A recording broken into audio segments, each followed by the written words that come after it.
నమస్తే, నేను మీ సతీష్.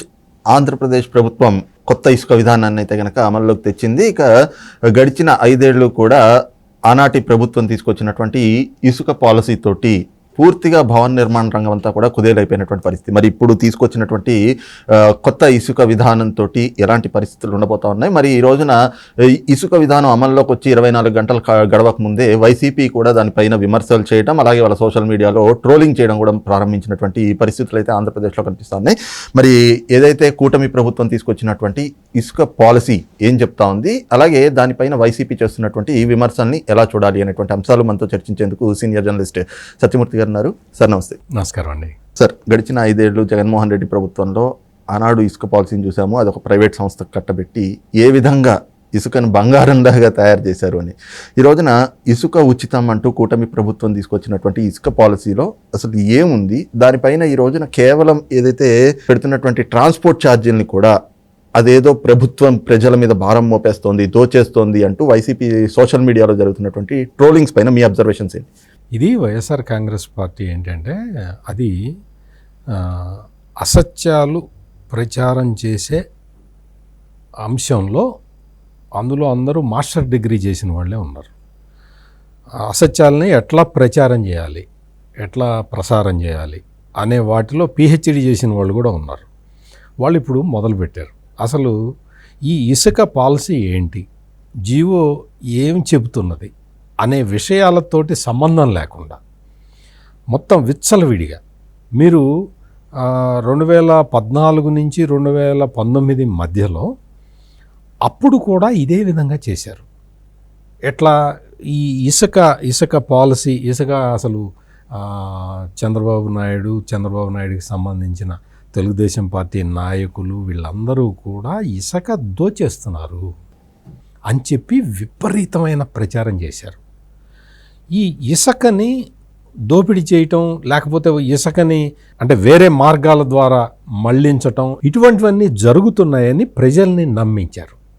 తీరా ఏంటి అంటే అక్కడ ఈ వైఎస్ఆర్ కాంగ్రెస్ పార్టీ చేస్తున్న ఎలిగేషన్లని చూసిన తర్వాత అప్పుడు చంద్రబాబు నాయుడు ఏం చెప్పాడు అంటే అసలు ఇసుక మీద మనం రెవెన్యూ తీసుకోవాల్సిన అవసరం ఏంటి, రాష్ట్ర ప్రభుత్వానికి ఇసుక మీద వచ్చే రెవెన్యూని తీసుకోవాల్సిన అవసరం ఏముంది, లేదు కదా, మనం ఇసుకని ఉచితంగా ఇచ్చేద్దాం అని ఒక పాలసీని తీసుకొచ్చారు.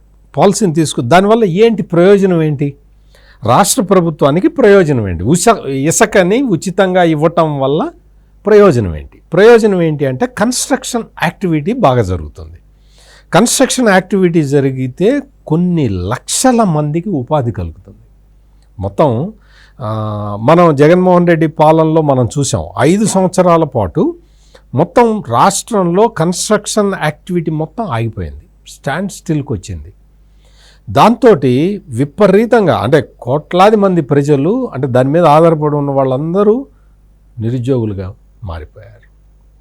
చంద్రబాబు నాయుడు 2014-19 మధ్యకాలంలో ఇసుకని ఉచితంగా మనం ఇచ్చేద్దాం, ఎట్ ది సేమ్ టైం రాష్ట్ర ప్రభుత్వం మీద బర్డెన్ పడకూడదు కదా, అంటే ఆదాయం రాకపోగా బర్డెన్ పడకూడదు అని చెప్పి ట్రాన్స్పోర్ట్ కాస్టు వినియోగదారుడు పెట్టుకుంటే ఇసుకని అక్కడి నుంచి ఫ్రీగా తీసుకెళ్ళచ్చు అనే ఒక పాలసీని అప్పుడు తీసుకొచ్చి పెడితే దాని మీద విష ప్రచారం చేశారు. అప్పుడు చేసి ప్రజల్ని నమ్మించి జగన్మోహన్ రెడ్డి అధికారంలోకి వచ్చాడు.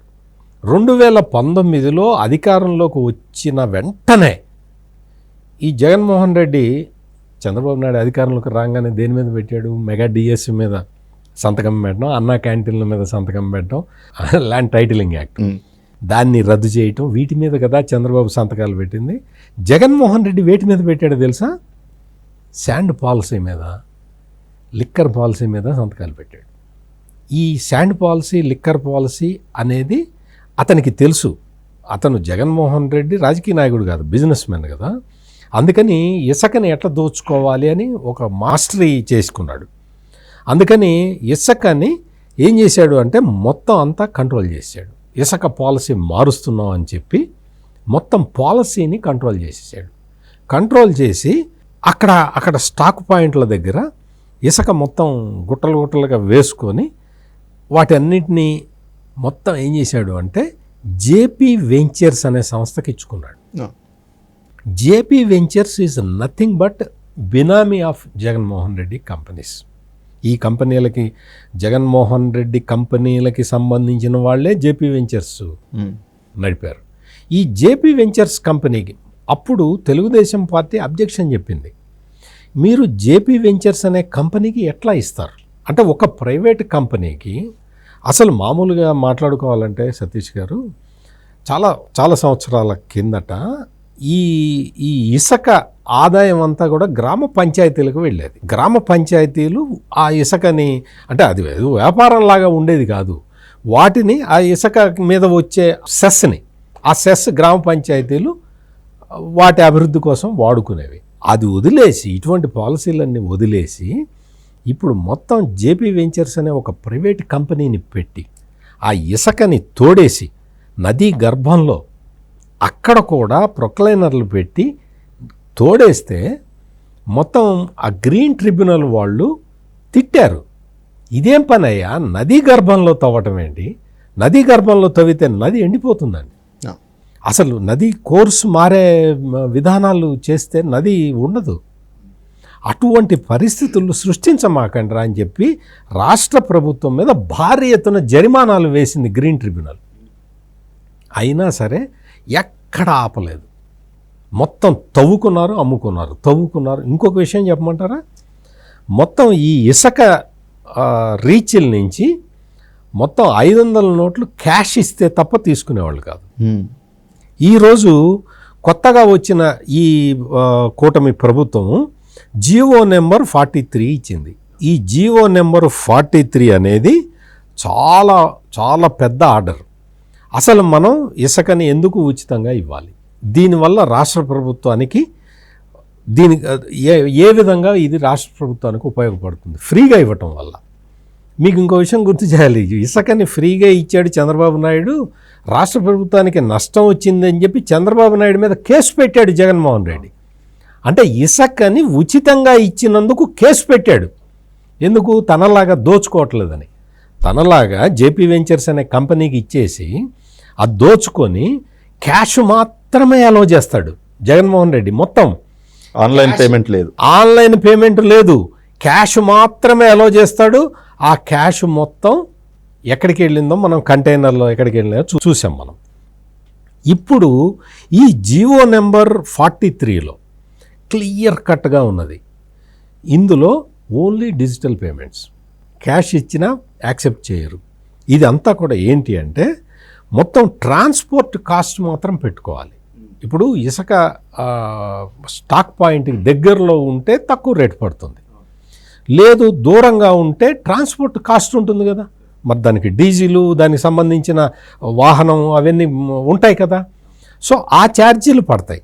అట్లా కాకుండా మేము అదేమి కాదండి, నా సొంత వెహికల్ ఉంది, నా సొంత ట్రాక్టర్ ఉంది, ఇవో నా ఆధార్ కార్డు, ఏమి ఇవ్వాలంటే ఆధార్ కార్డు ఇవ్వాలి, Aadhaar card, telephone number, cell phone number, ఇవి ఇచ్చేస్తే ఇసుక ట్రాక్టర్ తెచ్చుకొని తీసుకెళ్ళచ్చు.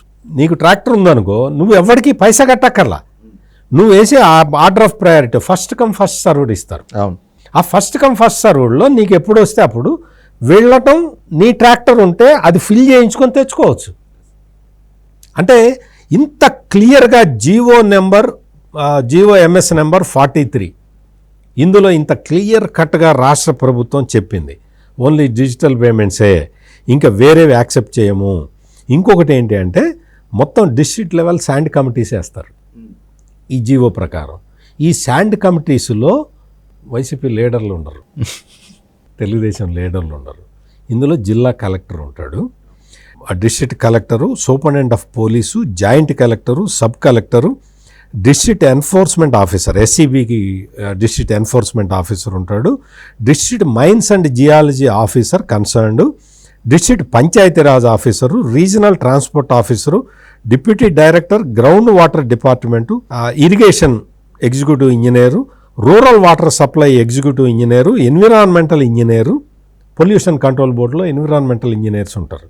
అతను చైర్మన్, ఇంకా ఎవరినన్నా సజెస్ట్ చేస్తే వాళ్ళని. ఈ కమిటీలో రాజకీయ ప్రమేయం ఉండదు, లేదు కదా, ఇంకా అసలు మెంబర్లు లేరు కదా, పార్టీకి, తెలుగుదేశం పార్టీకి సంబంధించిన వాళ్ళు లేరు కదా.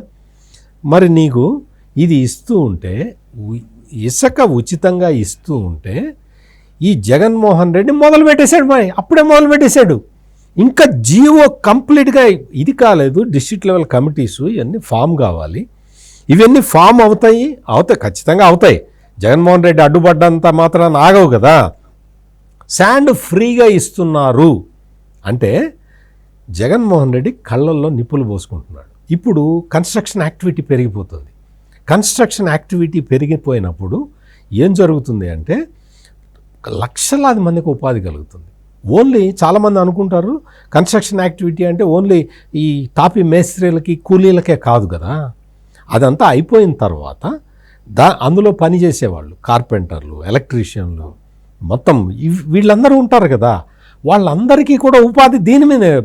ఇసుకే లేకపోతే ఇంక ఏం బిల్డింగ్ ఏం కడతారు?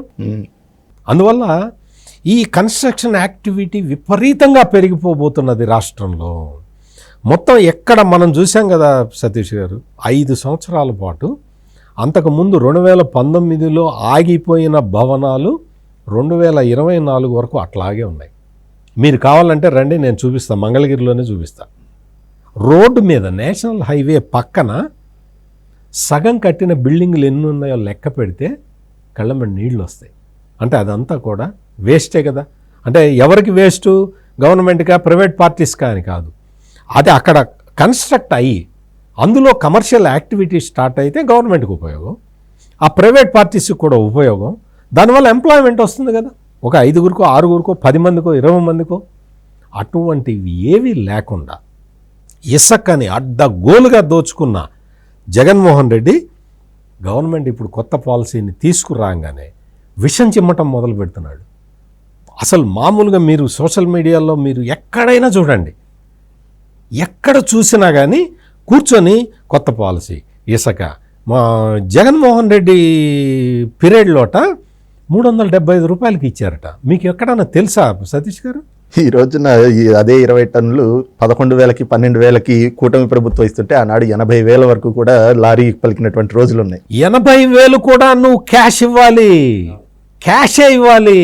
నీకు వేరే మోడ్లో పే చేస్తానంటే ఇవ్వలేదు. ఆ క్యాష్ అంతా ఎక్కడికి పోయింది?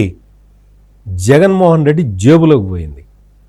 జగన్మోహన్ రెడ్డి జేబులోకి, అక్కడ కన్సర్న్ ఎమ్మెల్యే జేబులోకి వీళ్ళందరూ వాటాలు వేసుకొని పంచుకున్నారు. ఇప్పుడు ఆ పరిస్థితి ఉంటుందా? మొత్తం అంతా డిస్ట్రిక్ట్ లెవెల్లో ఎవరు? కలెక్టరు, ఎస్పీ ఉంటారు ఇందులో మెంబర్లుగా. అదేవిధంగా మీకు మొత్తం